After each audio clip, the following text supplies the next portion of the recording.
else you may be. Okay, so I was asked to share my story, and I've learned over time, never say no to opportunities because they come to you for a reason.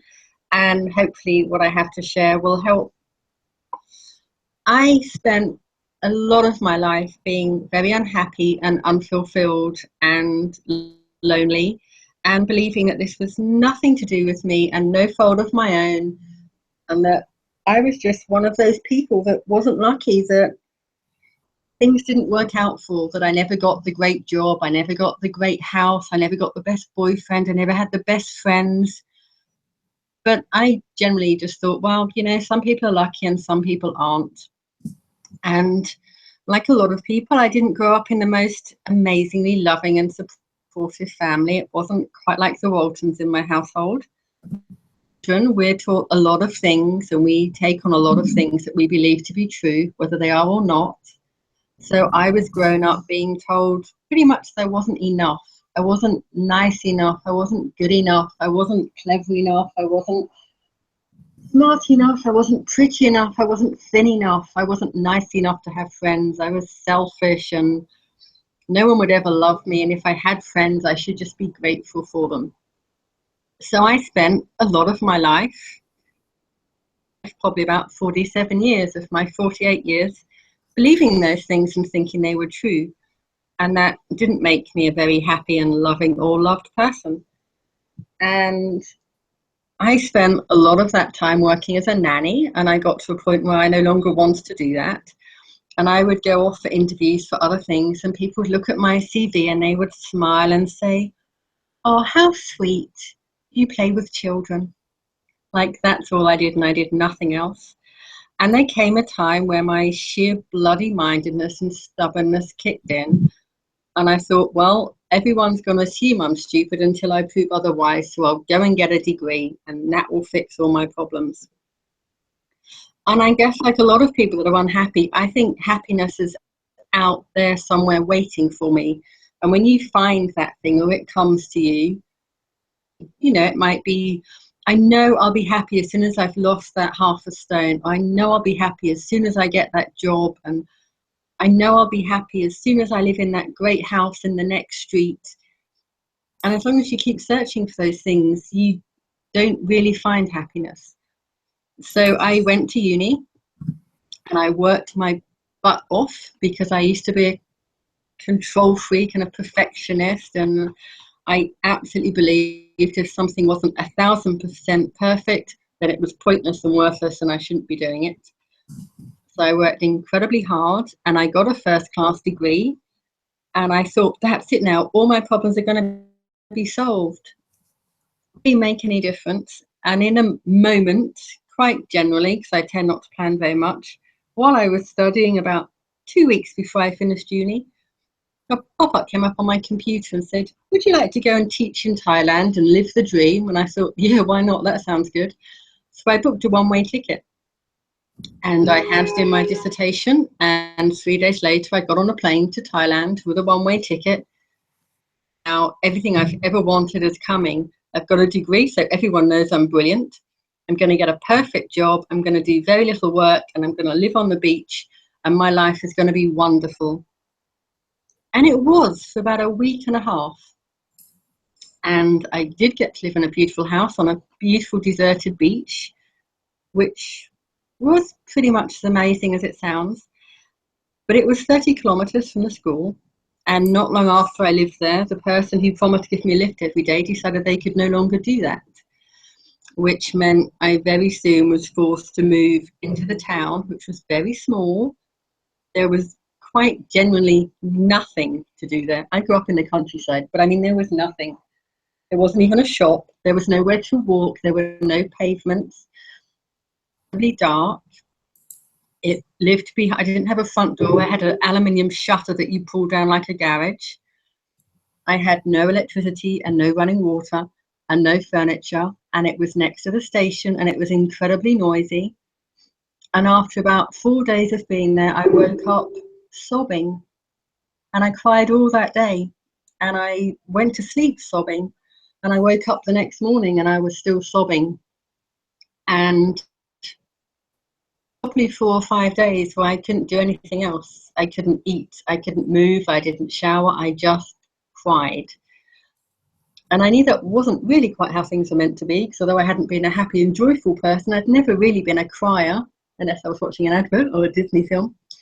So I had a moment of enlightenment, I guess, which I think saved me, where I decided that there was clearly something wrong and I needed help. And I packed a few things in a bag and I grabbed a few $100 for a few days, and I went off to Suburban, which is very close to where the very famous full moon parties are. And they have a very good psychiatric hospital there because they're used to people taking lots of drugs and getting messed up and needing help. So I went to the hospital. Well, actually, before I went to the hospital, I called into the supermarket across the road where I bought 2 bottles of vodka and some sleeping tablets. Because by this point, I decided that was it. And if they couldn't make me happy, this wasn't how I was going to live the rest of my life. And I just wasn't going to do it anymore. But fortunately, at that time, the hospital were amazing. And they managed to give me some medication that stopped me from crying long enough to explain what was wrong. And they were able to deduce that I was officially extremely depressed. And they gave me medication and told me I had to go back 2 days later. And I went and checked into a hotel, and I rang one of the teachers who I worked with at the school and explained that I was on holiday. I didn't tell her where I was and what I was doing, and asked if she could go into my house and send some more money, because I had a few $1,000s saved in my house, which was where you keep it in Thailand. And she sent me a message explaining that my headmistress had gone into my house and emptied everything and taken all my money, which meant I was now alone in Thailand, depressed, on medication, with very little money and no way out. The hospital gave me some medication and it stopped me wanting to kill myself, so that was a bonus. And it stopped me crying and it stopped me feeling, which I think for those few days was really useful because I couldn't go into any more panic than I was in. And I actually can't tell you how I got through those next few weeks because it's just a blur and I was numb and I don't remember. I do remember sleeping on beaches and eating dehydrated noodles because it was all I could afford. And I was able to contact someone who I'd been speaking to online who invited me to go to a city called W.O.R.K.S and get a job. So I thought, okay, I'm going to have to keep moving. I'm going to have to find a way to keep going. So I went to W.O.R.K.S and I got a job as a teacher. And the medication kicked in and things started to get a little better. But I got to a point where I realized that I really wasn't happy, that I didn't like teaching. I wasn't happy where I was, and it was time to admit that I needed real help. And I had to find a way to get back to London and get that help before that was it for the rest of my life. And I'm very resourceful where I need to be. So I somehow managed to persuade someone over Skype a job back in London, in Hampstead, and to pay for my flight. And at this point I thought, that's it, everything can only get better now. I'm going to go home, I'm going to get help, I'll see my friends, life's looking up. And for a week or two it was when I got back, and I got to live in a beautiful house, and there were exciting things like internet and TV and food and electricity and sofas and all the things I hadn't had for a long time. And I went to see my GP, who was amazing and gave me medication that worked. So I was no longer particularly depressed or unhappy. I was just kind of blur and functioning and going along on my merry way. But then things got gradually worked. And the person I worked for wasn't particularly nice. And she was very exploitative of my situation. She realized that I didn't have another option. I wasn't going to leave my job because I had nowhere to go and I had no money. And it got to a point where I was feeling very, very low. And I can remember this as if it was yesterday, the exact point where I was like, enough, this cannot be my life. And I woke up one morning to an email that my boss had sent from her bedroom, which was next door to mine at 5 o'clock in the morning. And in capital shouty letters, it said, I do believe you haven't organised G's pencil cases this week. And that was the point where I just thought, what the happened to my life? Like, I've traveled across Africa and I've ridden elephants and I've had tea in the Sahara Desert and I've chopped down trees in Zaire and I've built roads and I worked my arse off to get a degree, and I didn't do that to sort out pencil cases and clear up cat shit, quite frankly. And that was the moment where I decided that that was it. I'd had enough, and I was making plans. If that was my life, I wanted no part of it. That wasn't how I was going to carry on. A good friend who had given me keys to her house and told me that she was going away for 2 weeks. If I needed anywhere to escape to, I was welcome to go let myself in and make myself at home. So, in a moment of, I don't know what it was, synchronicity, I don't know, but the person I worked for decided to give me a weekend off, which was the first in, I don't know, 4 or 5 months. So I told her that I was going away for the weekend, and I made my plans to end my life. I was very calm and very collected and very methodical, and I stole as many pills as I could possibly get from her huge medical cabinet. And I spent the day touring pharmacies and supermarkets and stocking up on as many pills and sleeping tablets as I could get. And then I bought a huge bottle of spirits, and I quite almost strolled through Hampstead on a beautiful sunny day, thinking, not a bad day to die. It's sunny, it's beautiful, the birds are singing, and this is not a bad time to go. And I got to her house and I wrote a suicide note, and I wrote an apology note to her for doing this in her house. And then over the next 8 or 10 hours, I took several handfuls of pills, alternated with sleeping tablets and anti-nausea tablets, because I'd read online the last thing you want to do is throw up before you've managed to kill yourself. And at some point, I ran a very long, very deep bath, and I climbed into the bath and closed my eyes and waited to die. And then I woke up at some point the next morning, and it took a while to figure out what had gone on and what had happened. And then there was the enormity of, oh, holy crap, that didn't work. And now I've somehow got to go back to work and get through the next few days. How did that? And although I hadn't actually managed to achieve my goal, when you take a lot of sleeping pills, they do make you really sleepy. So I spent the next 2 or 3 days unable to keep my eyes open. And I think it was after 2 or 3 days of this, my boss burst into my room one day screaming at me that I was a waste of space, that it wasn't fair on her, this wasn't what she was paying me for. And I had no idea what was going on. I didn't know where I was or who I was, or I had no idea. But that was kind of the beginning of me thinking, okay, now something's got to change. So I waited for her to leave the house, and then I packed some things and I went to my doctor and I told my GP what had happened, and she was amazing. I'm so grateful for her. And she immediately had me admitted into an emergency psychiatric unit and put on suicide watch. And she sent someone to my house to gather up my things, so I never had to go back there. And I spent 2 weeks in a psychiatric unit on suicide watch. But you can only stay in those places for 2 weeks, then they have to release you, which caused a few problems because I was now homeless. So I spent a day sitting in a homeless unit waiting to be housed, and then I was put into a homeless shelter in central London, which was possibly the most terrifying moment of my life, where I was placed into a really small room. I mean, the hostel was literally full of sociopaths and drug addicts and drug dealers and sex workers and alcoholics, and there were people screaming and shouting and throwing bottles across the hallway at each other. And it wasn't a fun time, and I realized very quickly that I was not anything like any of those people, fortunately, and that wasn't where I belonged.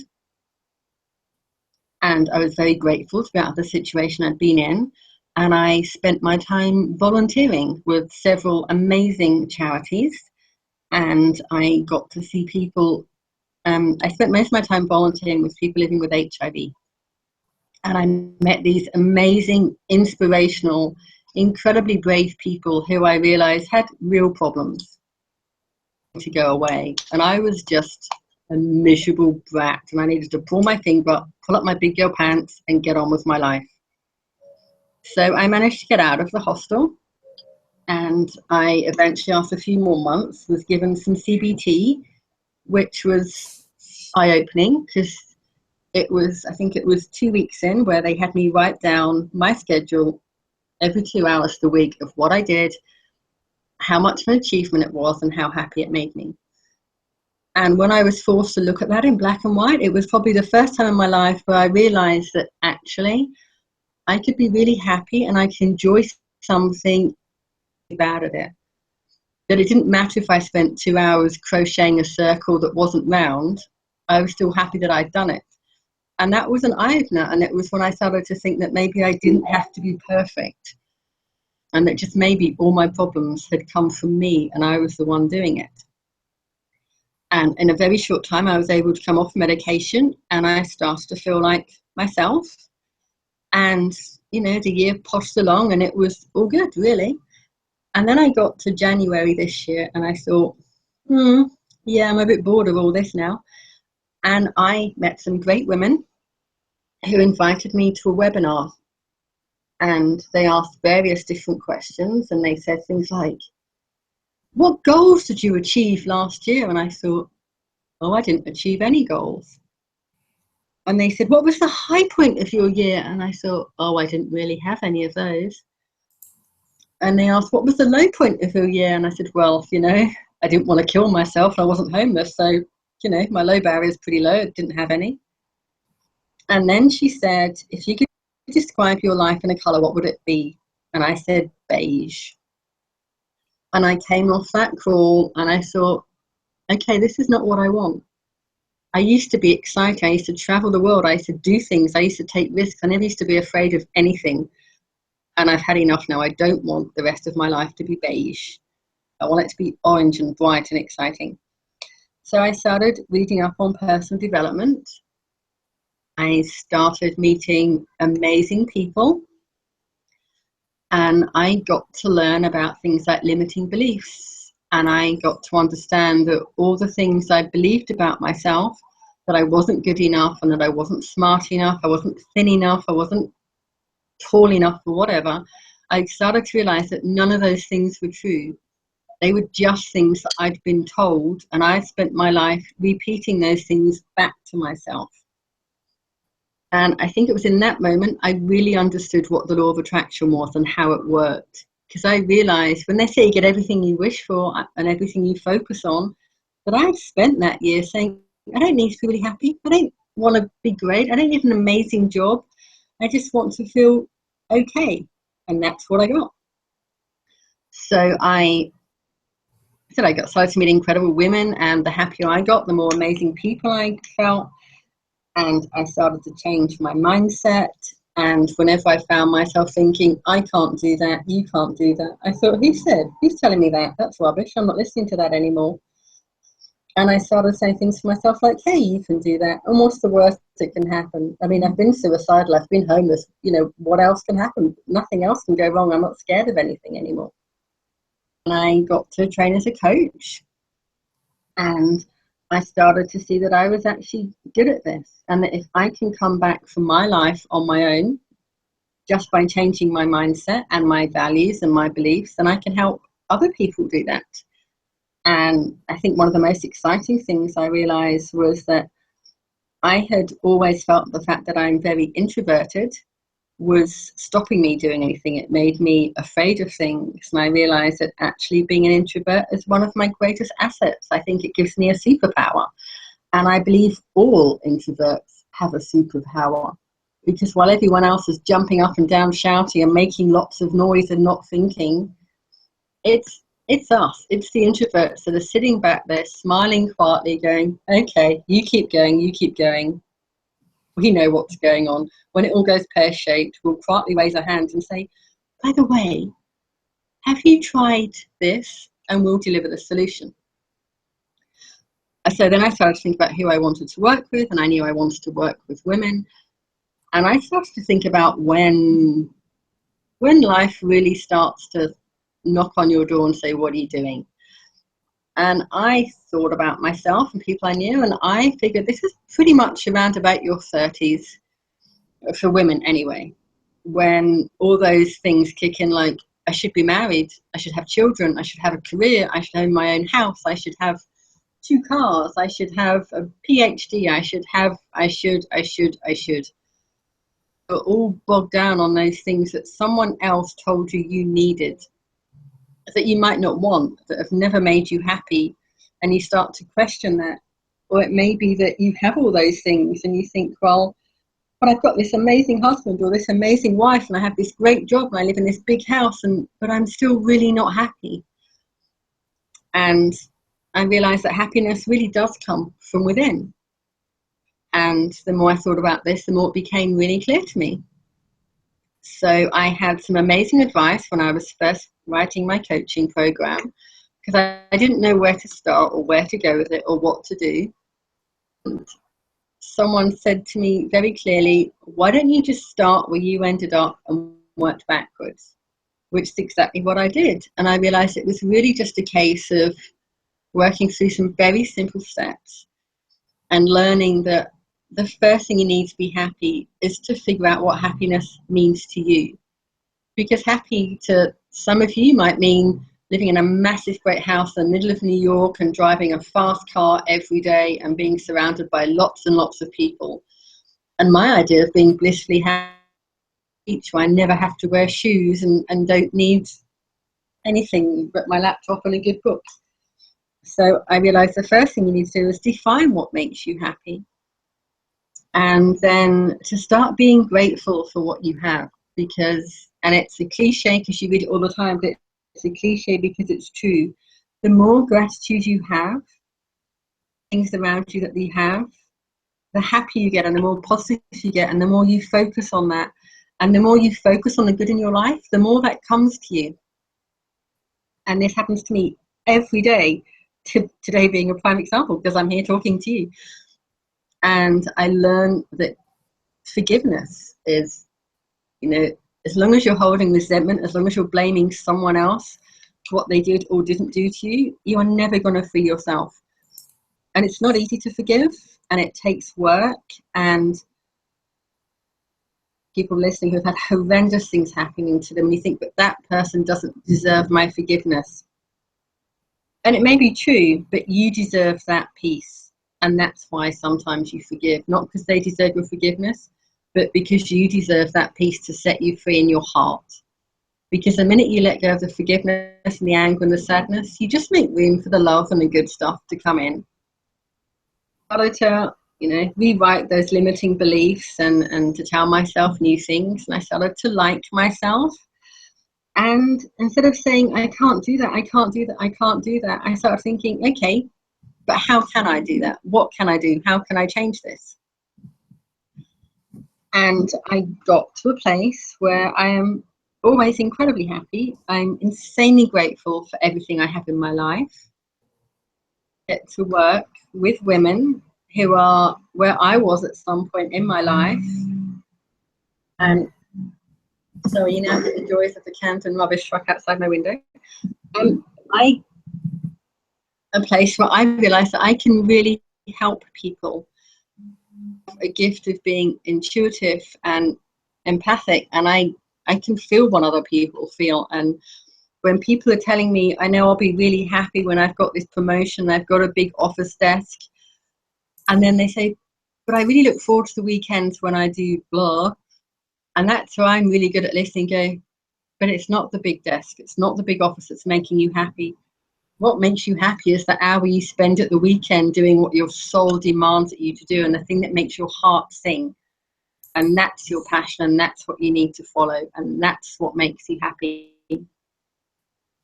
Get to help people do that, and that to me feels pretty amazing. And an hour ago I would have said to you, I no longer know what fear means.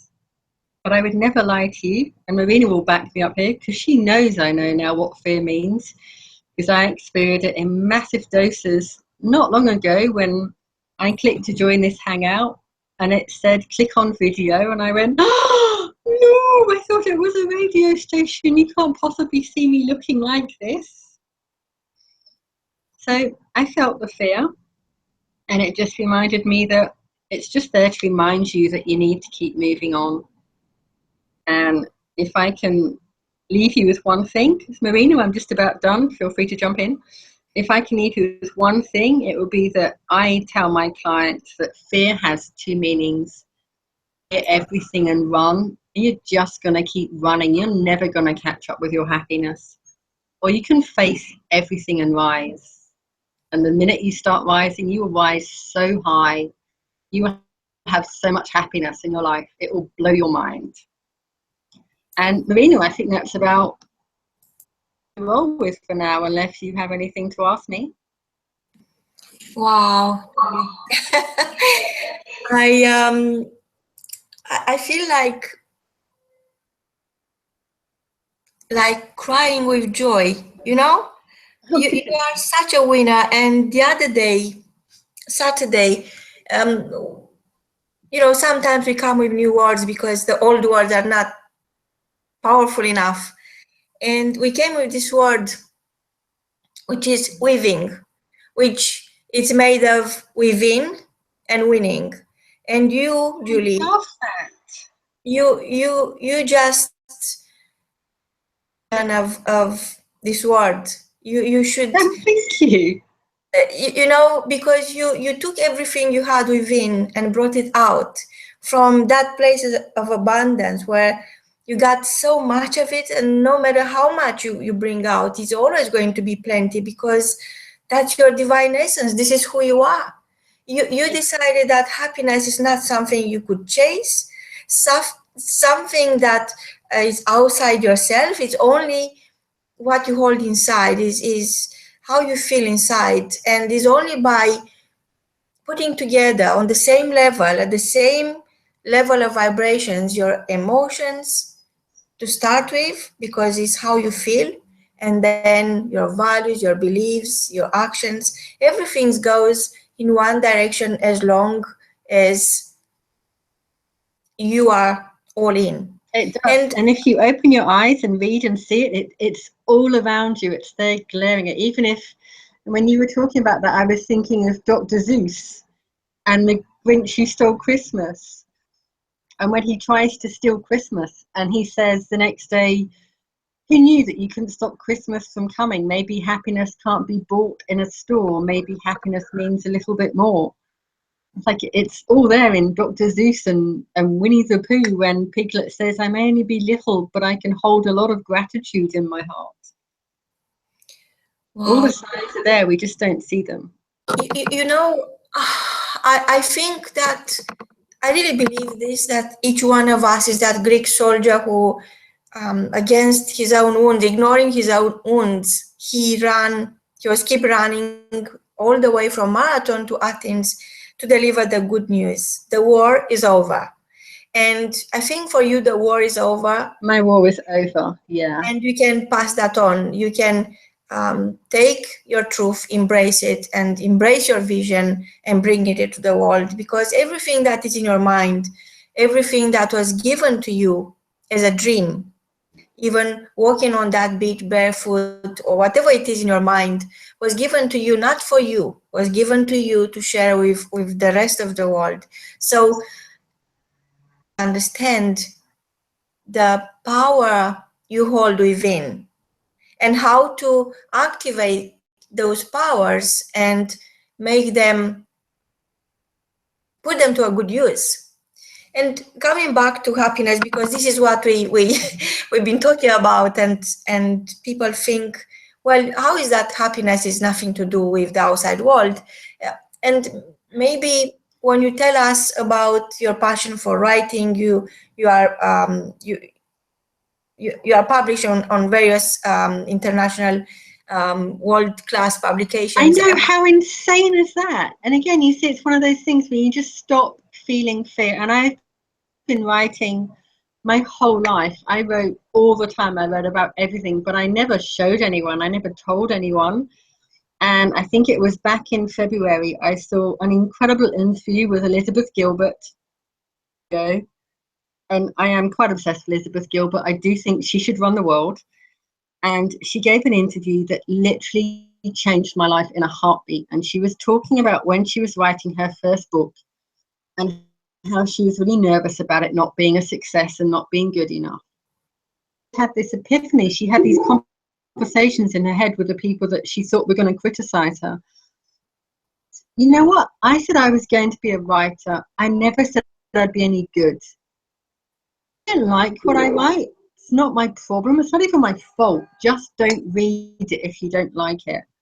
And I thought, that's amazing. Why didn't someone tell me that before I wrote my dissertation? So I started writing my blog in February, and I think to date I have about 15 people, 4 of whom actually read it.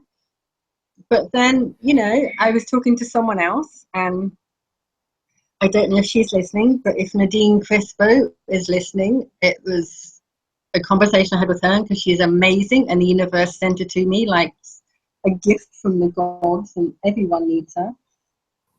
And she said, "You're a really good writer. Wouldn't you like to write for Huffington Post?" And I went, "Well, duh, yeah, who wouldn't?" And she said, "So I'll give you Ariana Huffington's email address." And I went, "I'm sorry, you what? And, do you have Oprah's number while you're at it?" She said, "No, just send her this and send her what you wrote and it will be published."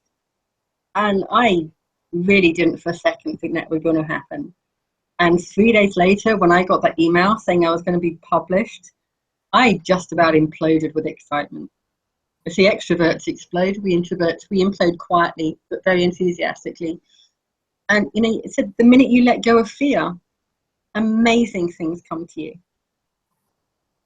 So it's like happiness. Happiness is always like sneaking out through a door you didn't know you left behind you open, or so you are using that door now. You are in and out all the time, and of course you must. We are just human, and it's normal sometimes to be nostalgic or sad or experience different kind of emotions. But that door into your own happiness is open, is wide open now. Open. And for your readers, I don't have a lot of nostalgia for my old miserable, depressed, unhappy life, actually. I'm very happy to leave that in the past. So it's an open door for each one of our listeners who wants to see the proof that happiness is not something you could chase, something that other people provide for you, or is their moral duty to keep you happy. Happiness. No, it's your responsibility. You're the only person that can keep yourself happy. And if you can't make yourself happy, if you're not happy in yourself, I just want to be around you and try and make you happy. And why would you put that responsibility on someone else? It's your job to find your happiness, and it's really not that hard to find. I mean, from someone who genuinely wanted to die, if I can be this happy, then I know anyone can. Wow, Julie, it makes me think further now that most people think, so myself, personally, I thought for long years that happiness is something you one day will find. And so you are looking for happiness. It's as if it's an external extra persona. And then you realize that happiness is not about finding happiness. It's not even about creating happiness or creating yourself in a happy way or in a happy mood. It's about delivering happiness. It's the same way when you love, you fall in and out of love, and then eventually you realize you are the only person you have to love no matter what, because you know yourself at every single level, and you have to live with yourself for as long as you'll be alive. Exactly. And I think so many people worry that people won't like them or they judge them. And I got to the point where I thought, you know what? If you all hate me, that's fine, because you can just leave. But I'm stuck with me. I've got to live with me for a very long time, so I better start liking myself. Otherwise, I'm a pain in the ass to live with. You've got to like yourself. So Julie, we used to say at Radio W.O.R.K.S many, many times, and I don't know if you heard me saying this before, and I apologize to our listeners who already learned that, before your show. I believe that it is it is a question of you telling others what you are made of, what is the very fabric of yourself, what is the essence you bring into the world. Because I could imagine yourself in a little bottle and sell you to the public, sell it to 7 billion people, because it's your essence that makes you happy. It's your essence that makes me happy. So it's nothing to do with anyone else. And unless you start telling others who you are, they are going to keep telling you who you are. Even they don't have a clue, they don't really care, because they have other commitments before they make you. Those commitments were there, no matter who they are. Doesn't matter they are the NHS, the government, the school principal, or your parents, your friends, your spouse, or whoever they might be. They have to take care of their own self. And you are saying, in other words, that everything happens in your heart. And you've been to Thailand, you've been to Asia, and there people are using the same word for both heart and mind. It's just the rest of the world have to take that journey, the longest journey ever between your mind and your heart, the 18 inches journey. And you learn that actually having nothing or having everything is a choice.